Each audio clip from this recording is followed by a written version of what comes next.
Thank you very much. Senator Gallacher. Thank you, Mr Acting Deputy President. I too would like to make a contribution in this Road Safety Remuneration Repeal Bill 2016. And at the outset, I just want to put on the public record that the Minister, the Honourable Michaela Cash, has really put politics over substance here. You know, a political win for her has been put over decades of research, has been put over enormous amount of work by competent, professional, highly skilled people.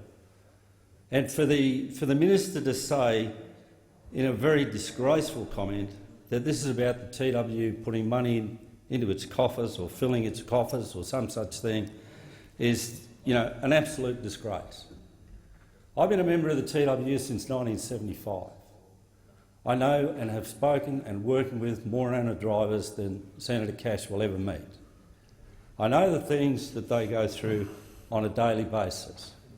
I know all about fixed costs of transport, variable costs of transport and labour costs of transport. These are the things that I actually grew up with all of my working life until I entered this place. And I know all about visiting families who've had people in their family not come home from work. I can recount to you a story, Mr Deputy President, of a police report where the driver was slumped over the wheel of his cab. The steering wheel was drenched in blood. The inquest proved that the person had ingested some amphetamines, had an ulcer that burst in his stomach, vomited and drowned in his own blood. Now, he wasn't taking drugs for a high, for a kick, for some fun. He was using those substances to get his work done, to get his daily work done. His schedule was so horrific and was so never-ending and ceaseless that to actually stay awake and contribute to the economy, he had to take drugs. Now, they are not isolated, Mr Acting Deputy President, circumstances.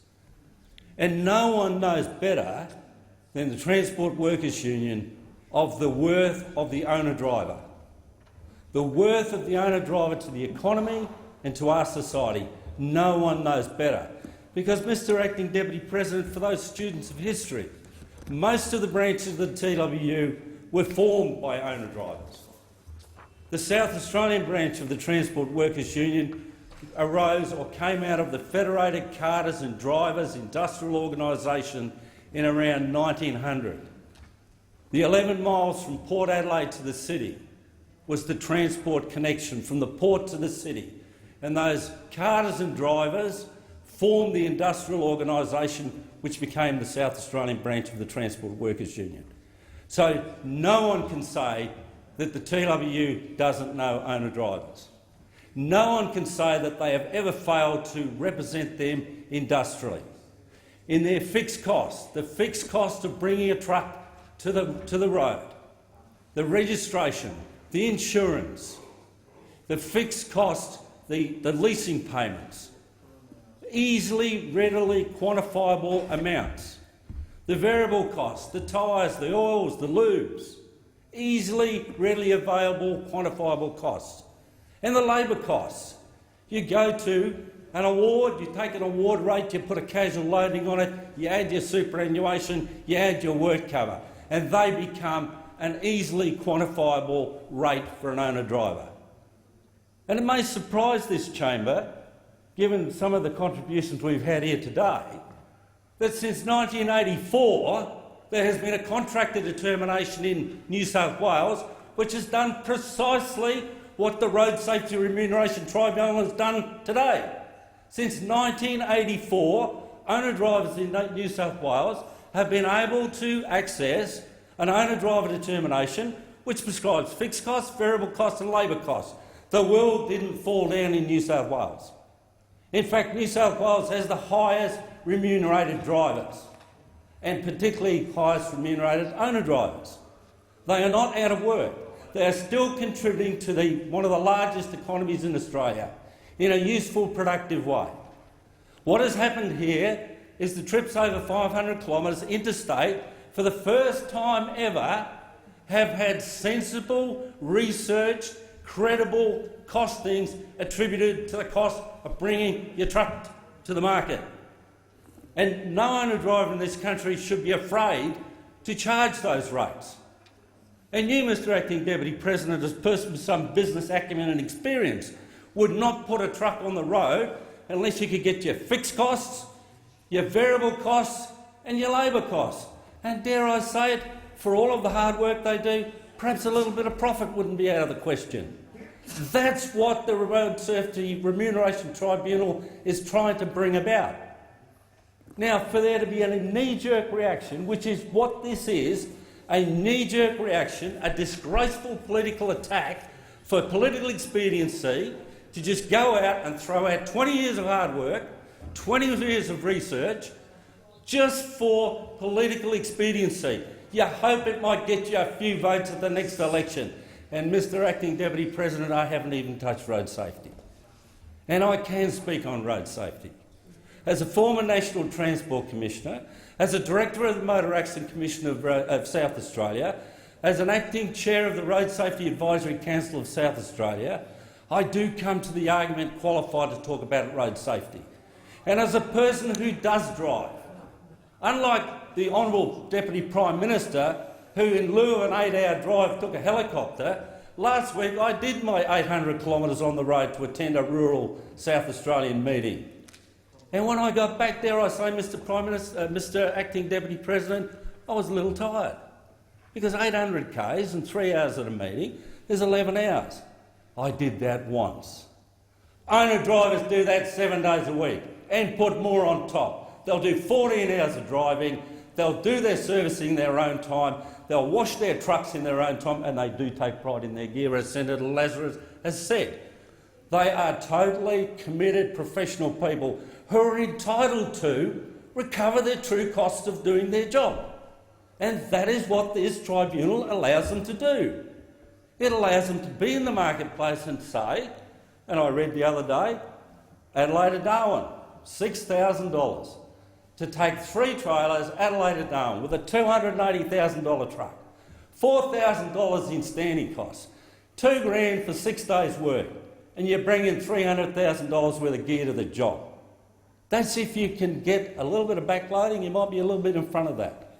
The true cost of doing that job one way is $7,500. That is the epitome of the problem, the true cost of doing it. And these people are being forced to do work at less than the true cost recovery. And they have been doing it for years.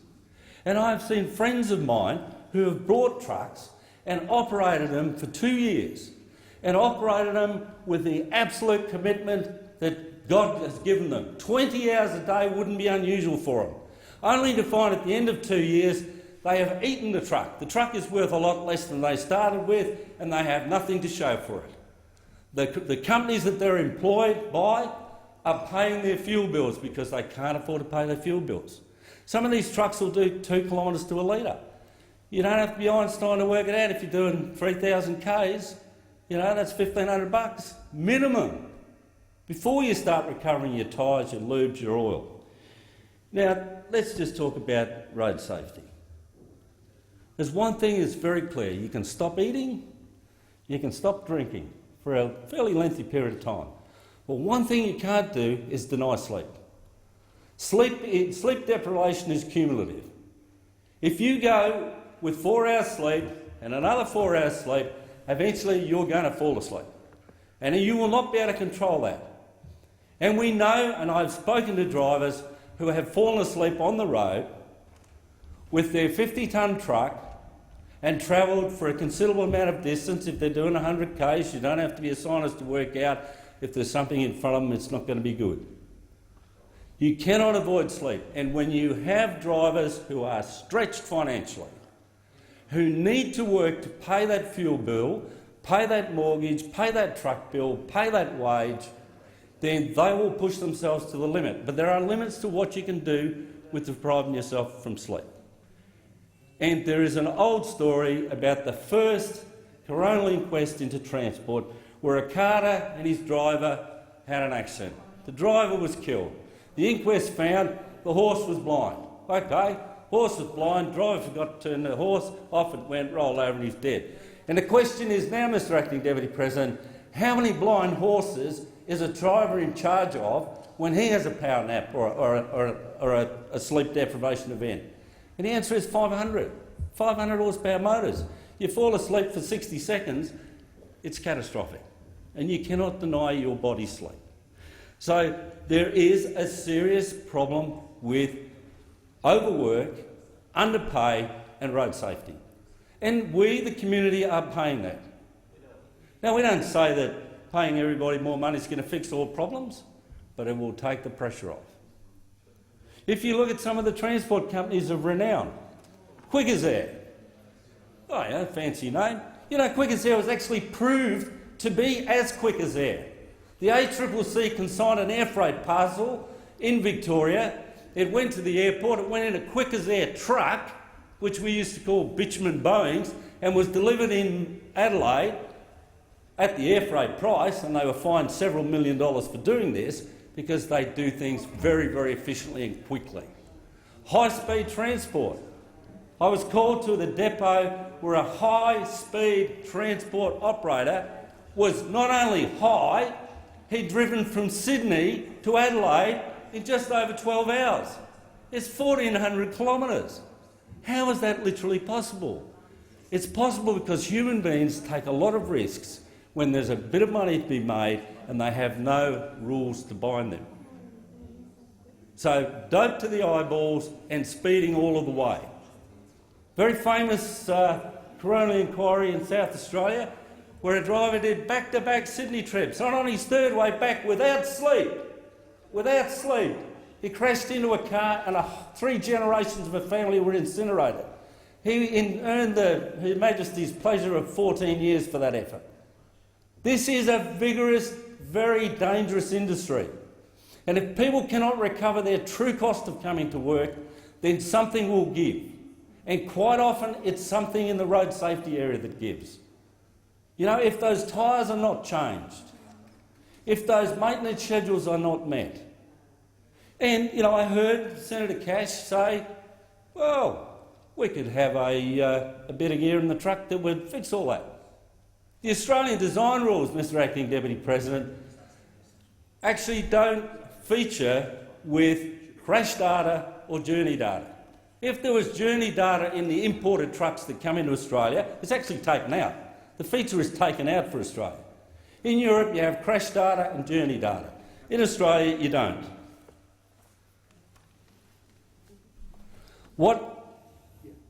The road safety aspect of this is unestimable. The cost to the economy is unbelievable. And the cost to a lot of the workers' compensation schemes around Australia is also extremely important. But dare I say it, all of that has been glossed over because Senator the Honourable Gallacher believes it's the TW trying to fill its coffers. Well, I've got to tell you, nothing could be further from the truth. We have invested 20 years in this effort, 20 hard years of convening all of the stakeholders in the industry, of convening all of the experts that we could find to prove the case, prove the link between road safety and remuneration. And we were successful. And now it looks, with Senator Lazarus, Senator Lambie and others, perhaps Senator Muir will be on our side, that it'll all be thrown out without even proper debate. Now, one thing John Faulkner said before he left this chamber is the really disappointing thing is the decisions are not made in this chamber after debate. They're not made in this chamber after a good, long, hard, fulsome contribution from all sides of the chamber. They're done in tiny corners, secret deals. So here we stand today. 9:30 is the cut-off, Mr Acting Deputy President. Gagging debate. Not even allowing a proper contribution from all interested parties. Why? Because of the narrow political interest of those on the other side and some people who've been snowed, and I'll say that, Senator Lazarus, I know owner-drivers as well as, probably better than you know owner-drivers. When I was elected as the Secretary of the TWS&T branch, I had 1,000 owner-drivers vote for me. And I never shirked the task of representing them, their families or anybody in that industry. So, to come in here and say, oh, I made a mistake last week. Well, no, that's not how it works. This is a vital segment of the Australian economy. It contributes magnificently. The only thing it's not good at is getting paid correctly. Most of these people will not be paying tax. Their accountant will be saying to them, you better have a better year next year because these figures don't look good. You've eaten the truck, that's depreciated in value, you haven't provided for a new one, or you've taken a mortgage out on your house for what looks like a pretty bad business deal. It has to get more mature. People need to get proper remuneration for their fixed, variable and labour costs. Lots of these owner-drivers will work themselves to death. They will rely on their partner at home to do the books. And their partner at home, and I've met them, I've met single owner-drivers and their partners, I've met small companies with 3, 5 and 10 trucks. I have sat down in their kitchens and talked about superannuation payments, wages payments, truck payments, how they balance all of these things together. The only thing they're not good at is actually charging for what they do. And this is a once-in-a-lifetime opportunity, the Road Safety Remuneration Tribunal, to get independently costed figures into a deal which the marketplace should respect. Because you can't hire a driver who hasn't registered his truck. You shouldn't hire a driver who hasn't got some second accident or some work cover. You shouldn't hire a driver that has a poorly maintained vehicle. But they do, because they don't pay them enough to do the job properly. They simply do not pay them enough to do the job properly. And quite often these drivers will have to have their costs shown to a company, and the company will then tell them, take a bit out of here, take a bit out of there. It's an absolute disgrace.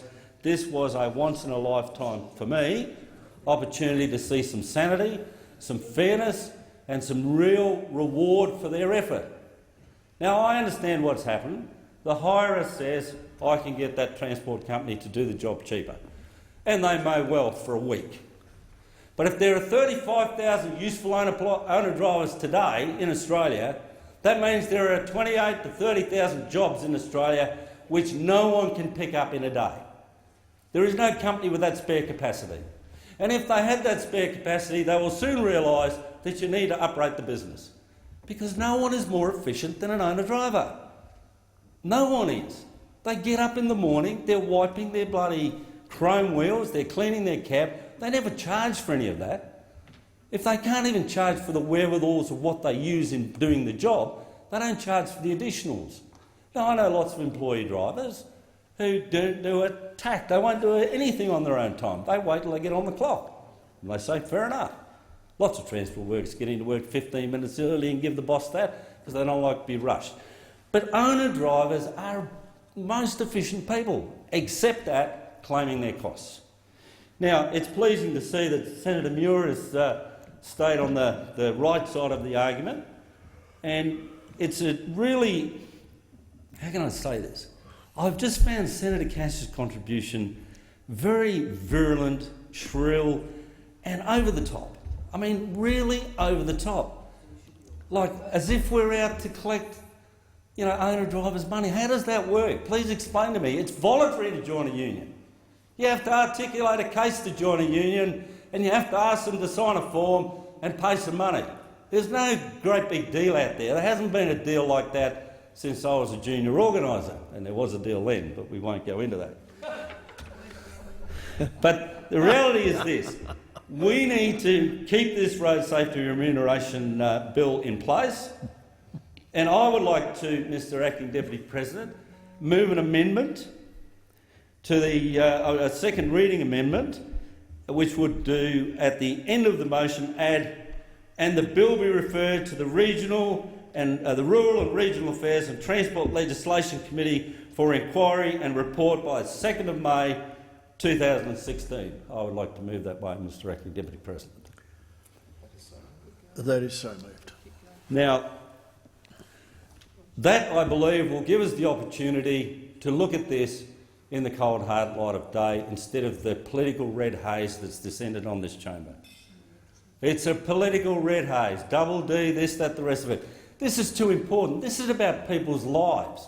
both the road users' lives and the owner-drivers' lives, about them getting a respectable return on their great investment, and about people being safe on the roads, free from fear of injury or accident. And I commend the amendment to the Senate. Thank you, Senator